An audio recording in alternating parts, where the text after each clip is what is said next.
Hello everyone, welcome to trade compass. So आज Nifty में काफ़ी अच्छा क्लोजिंग मिली है आपको, लगभग 114 115 पॉइंट की आपको क्लोजिंग निफ्टी के अंदर मिली है। बैंक निफ्टी में थोड़ा उल्टा मूव था, लगभग 200 पॉइंट नीचे बैंक निफ्टी बंद हुआ है। अपोजिट डायरेक्शन में आज निफ्टी एंड बैंक निफ्टी दोनों ट्रेड किए हैं। तो वॉलेटाइल सेशन था, मैंने जैसे लास्ट वीडियो में भी मेंशन किया था कि वॉलेटिलिटी आपको अच्छी खासी मिल सकती है इसके अंदर। तो आज निफ्टी बैंक निफ्टी के बारे में बात करेंगे, उनके लेवल्स डिस्कस करेंगे। और ITC, CEAT, Reliance, Tata steel, चार स्टॉक्स ये हैं। गोल्ड के बारे में देखेंगे कि गोल्ड किस तरीके से ट्रेड कर रहा है। जो लेवल्स मैंने आपको बताए थे उन्हीं लेवल्स से आपको एक एग्जैक्ट आपको यहाँ से रैली मिली है।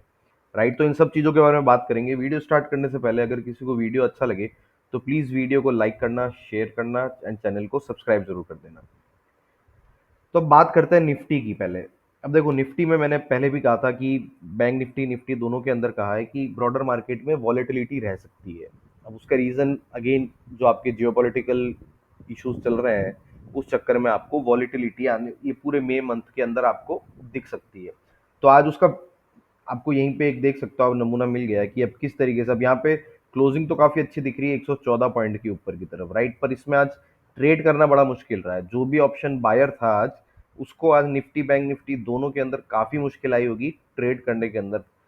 ना तो उनसे प्रॉफिट बुक, उनका टारगेट लेवल अचीव हुआ होगा, उनका बस मैक्सिमम लोगों का स्टॉप लॉस हिट हुआ होगा, या कोई जो बहुत छोटे स्टॉप लॉस के साथ ट्रेड करता है उनका ट्रेलिंग स्टॉप लॉस हिट हुआ होगा, राइट। तो हुआ क्या, गैप अप ओपन हुआ, फिर पूरे दिन यहाँ पे ये पूरे दिन एक तरीके से साइडवेज मूवमेंट के अंदर आपको निफ्टी ट्रेड करता हुआ दिखा। सेम चीज़ आपकी कहाँ हुई, आपकी सेम चीज़ हुई है बैंक निफ्टी के अंदर। अगर आप यहाँ देखो बैंक निफ्टी का, अब ये अगर आप देखते हो बैंक निफ्टी में, तो आपको यहाँ से यहाँ पे भी एक पूरे दिन ये देखिए इस तरीके का मूवमेंट मिला। तो कोई ट्रेड सक्सेसफुल कर पाना इसमें पॉसिबल था नहीं।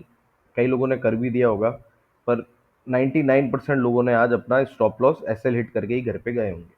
तब इसमें आने वाले दिनों के लिए इंपॉर्टेंट लेवल्स क्या बनता है, अगर मैं इसका 15 मिनट का चार्ट लगाता हूँ निफ्टी के अंदर, तो देखो निफ्टी में अब आज की जो रेंज है, उस रेंज को हम है ना एज अ रेजिस्टेंस और सपोर्ट लेके चलेंगे।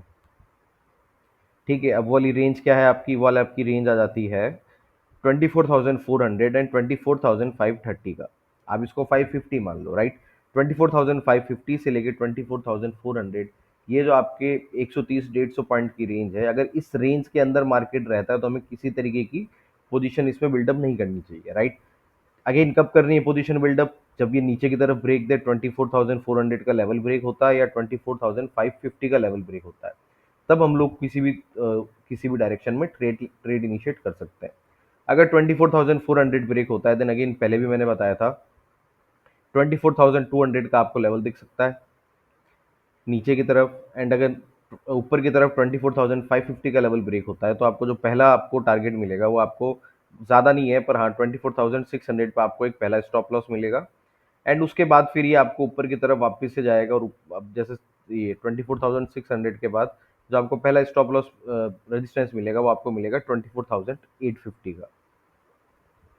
अब अगर नीचे की बात करते हैं, जो मैंने आपको पहला सपोर्ट बताया था नीचे की तरफ, 24,400 ब्रेक होने के बाद 24,200 है। एंड अगेन 24,000 अगर 200 ब्रेक होता है, तो फिर आपको 24,000 तक का मूवमेंट निफ्टी में आने वाले दिनों में दिख सकता है। अब अगर बैंक निफ्टी की हम बात करें, तो देखिए बैंक निफ्टी में भी आज पूरे दिन जो साइडवेज मूवमेंट हुआ है, उसकी वजह से अब क्या हो गया है, ये वाले लेवल्स इसको मैं यहाँ से हटाता हूँ। इसका हम लोग आर्ली चार्ट लगाते हैं, ताकि आर्ली चार्ट में क्या है ना, बहुत क्लियरली समझ में आएगा कि चल क्या रहा है। अब आर्ली चार्ट के अंदर देखिए क्या है, आर्ली चार्ट में पहला मेरे को जो रेजिस्टेंस दिख रहा है वो ये वाली कैंडल दिखती है। ठीक है, उसके बाद जो मेरे को नेक्स्ट रेजिस्टेंस दिखती है वो यहाँ पे दिखती है। और अब नीचे की तरफ अगर सपोर्ट की बात करें, नीचे की तरफ मैं 15 मिनट का चार्ट लगाता हूँ यहाँ पे, और 15 मिनट में आप देखोगे तो हाँ, अब ये देखो, अब क्या है ना कि नीचे की तरफ आपको नीचे की तरफ काफी सपोर्ट सपोर्ट मिलेगा यहाँ पे, क्योंकि एक सपोर्ट यहाँ पे है, एक सपोर्ट इस कैंडल के क्लोज पे है। देखिए पहला सपोर्ट कहाँ आ जाता है, पहला सपोर्ट आपका जो आज का लो था 54,790 800 का, वहीं पे आ रहा है। उसके बाद जो नेक्स्ट सपोर्ट आ रहा है वो आपका कहाँ आ रहा है, 54,720 का, जस्ट 80 पॉइंट नीचे आ रहा है। उसके बाद सपोर्ट कहाँ आ रहा है, 54,580 का, एंड देन 54,540 का। तो 54,550 तक इसको काफी बीच बीच में 100 150 पॉइंट की रेंज में सपोर्ट मिलते जा रहे हैं। तो फिलहाल के लिए सेल ट्रेड इसमें इनिशिएट नहीं करना है। कब तक? जब तक आपका ये वाला लेवल 54,530 का लेवल अगर ब्रेक नहीं होता है, तब तक बैंक निफ्टी में नीचे की तरफ फिलहाल के लिए ट्रेड प्लान नहीं करना है, क्योंकि काफ़ी आपको बीच बीच में यहाँ पे सपोर्ट मिल रहा है। और अगर ये नीचे भी इसको आना है तो ये थोड़ा काफ़ी स्लो आ सकता है नीचे, राइट? क्योंकि यहाँ पे इसको काफ़ी सपोर्ट मिल रहा है। तो इस चक्कर में क्या है ना कि अगर कोई ऑप्शन बाय करके जाता है तो फिर उसको यहाँ पे प्रीमियम लॉस होगा। इसलिए जब तक 54,550 का या 54,000 ऑन द सेफर साइड 54,500 का लेवल ब्रेक नहीं होता है, तब तक किसी तरीके का ट्रेड मेरे हिसाब से प्लान नहीं करना चाहिए इसके अंदर। अब अगेन अगर 54,500 का लेवल टूट जाता है तब क्या करना चाहिए? तब आपको देखो यहाँ पे आप एक शॉर्ट पोजीशन क्रिएट की जा सकती है। एंड कहाँ तक का लेवल, कहाँ तक का टारगेट हो सकता है? 54,500 ब्रेक होने के बाद 54,180 का आपका पहला टारगेट होगा, राइट? ऊपर की तरफ अगर आप देखते हो तो ऊपर की तरफ आपका पहला लेवल है 55,080 का। अगर 55,080 क्रॉस करता है तो आपको पहला रेजिस्टेंस मिलेगा यहाँ पे, आपका लेवल आ जाता है वो 55,350 का। लगभग कितना पॉइंट, लगभग आपका 250 पॉइंट ऊपर है। और अगर ये वाला लेवल भी 55,350 का लेवल अगर क्रॉस होता है तो फिर आपको पास लेवल आता है 55,600 के एंड 55,680 के। तो ये थी बात आपकी निफ्टी बैंक निफ्टी दोनों के अंदर। अब अगर हम स्टॉक्स में अगर बात करें, स्टॉक्स में पहला स्टॉक जो है वो है आपका आईटीसी का। अगर आईटीसी का मैं आपको यहाँ पे डेली चार्ट दिखाऊं, अब देखो आईटीसी के डेली चार्ट में क्या दिखता है, एक बहुत अच्छी चीज़ ये है कि आप यहाँ देखो, यहाँ पे एक है ना आपको यहाँ पे कंटिन्यूस अच्छा सपोर्ट मिला था इन लेवल्स पे आईटीसी को। आईटीसी ने, अगर मैं मार्किंग से दिखाऊं, आईटीसी ने यहाँ पे लेवल ब्रेक किया, करेक्ट। उसके बाद इसमें काफ़ी दिन नीचे यहाँ पे ट्रेड किया और धीरे धीरे आप देखो यहाँ पे ऊपर की तरफ आ रहा है। एंड अगेन अब ये इसी रेजिस्टेंस पे इसने इसको एक बार ब्रेक करके यहाँ पे थोड़ा सा पुल बैक देके कंसोलिडेट किया है। अब यहाँ पे क्या प्लान होना चाहिए आपका?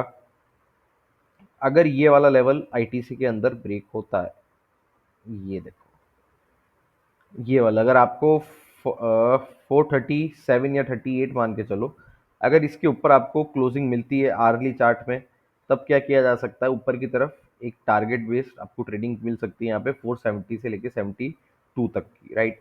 पर इसमें भी क्या है ना कि इसको एक रेजिस्टेंस यहाँ पे 200 डेज मूविंग एवरेज का जरूर मिल सकता है, राइट? तो हमको इस हिसाब से भी प्लान करना है।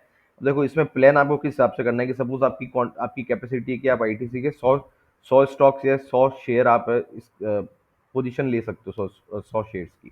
उसमें आपको क्या करना चाहिए? अगर आपकी कैपेसिटी 100 शेयर की है, देन बाय ओनली 30 to 40%, की जब ये 15 मिनट या फिर आर्ली कैंडल इसकी अगर इन लेवल्स के ऊपर क्लोज होती है तो सिर्फ 30 या 40% पोजीशन यहाँ पे बिल्डअप करो।